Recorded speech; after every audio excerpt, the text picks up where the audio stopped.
Bunday tishlarni siz aniq ko'rmagansiz. Lekin biz ushbu bemorimizni mana bunday holatidan 2 oy ichida estetik holatini mana bunday holatga keltirib berganmiz. Va hozir siz bilan ushbu jarayonni qadamma-qadam qanday qilib bunday vaziyatga olib kelganimizni ko'rib chiqamiz. Ushbu bemorimiz bizga murojaat qilib kelganlarida eng katta va eng asosiy shikoyatlari bu albatta estetik shikoyat edi.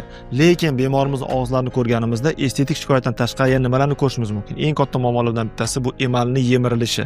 Barcha tishlarda ko'rishimiz mumkin. Va ikkinchisi bu tishlarda ko'plab karieslarning borligi va eng yomon tomonlardan bittasi bu o'zlarini jag'lardagi koronkalarning sinib ketish natijasida yoki yo'qotish natijasida tishlarda maksimal darajada zo'riqishlar paydo bo'layotganligini ushbu holatda ko'rishimiz mumkin. Va biz ushbu bemorimizni tishlariga maksimal darajada tishlarini saqlab qolgan holatda, ya'ni nervlarini, tishlarning holatini saqlab qolgan holatda qanday yechim berganligimiz va qanday estetik holatga olib kelganimizni hozirlar bilan ko'rib chiqamiz.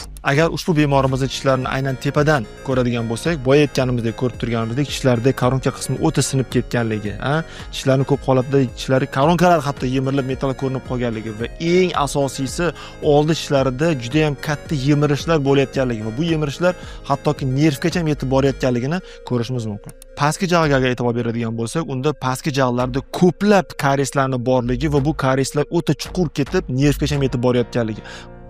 Qo'yinki hamma tishlarida, hamma jag' tishlarida ayniqsa ko'proq va eng muhim jihatlari gigiyena ham o'ta ham qoniqarsiz ahvoldaligini ko'rishimiz mumkin. Demak, ushbu barcha shikoyatlarni hisobga olgan holatda biz davolash rejasini to'g'ri tuzib oldik va davolash rejasining eng muhim jihatlaridan bittasi albatta bu implantlar o'rnatish jarayonida yuqori jag'lariga, chunki u yerdagi tishlar umuman xizmat vazifasini o'tab bo'lgan va ahvollar juda ham qoniqarsiz holatlarni hisobga olgan holatda biz ularga yuqori jag' tishlariga implantlar qo'ydik. Bu juda qo'rqinchli jarayon bo'lgani uchun biz sizga faqat natijasini ko'rsatyapmiz.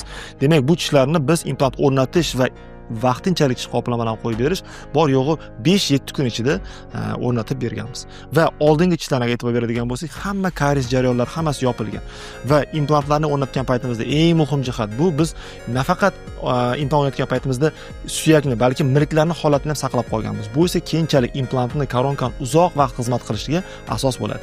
Ushbu holatdan so'ng biz har bitta tishlarni karies bo'lgan jihatlari, yemirilgan jihatlarni hammasini to'liq tiklab berganmiz va eng muhimi, eng asosiy va biz maqtanadigan tomonlardan bittasi bu ushbu bemorimizda bironta tishlarida nervlarni olmaganmiz. Ya'ni har bittasidan tishlarini nervlar saqlab qolingan. Bu esa tishlar yana uzoqroq xizmat qilishiga asos bo'lib beradi. Va bu holatni ko'rishimiz mumkin va eng muhimi ushbu bemorimizga har bitta tishlarni tiklab, vaqtinchalik sun'iy qoplamalarni qo'yib, mana shunday holatga olib kelyaptik. Shundan so'ng bemorimizni tishlarini tiklab berdik va ushbu tiklangan holat lekin bizga estetik jihatdan to'g'ri kelmasdi. Sababi chunki tishlarda prikus balandligi yemirilgan hisobiga o'ta pasayib ketgan.